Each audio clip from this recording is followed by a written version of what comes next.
এটি হচ্ছে আমার ভুলের খেসারত দিতেছি। আমি আম গাছটি উঠিয়েছিলাম, কিন্তু আজকে দেখি মনে হয় যেন মারা যাবে।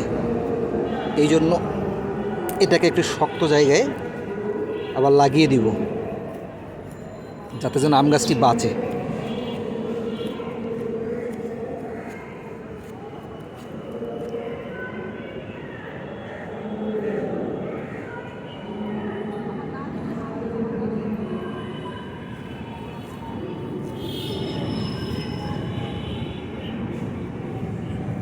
এবার আশা রাখি আম গাছটি বাঁচবে।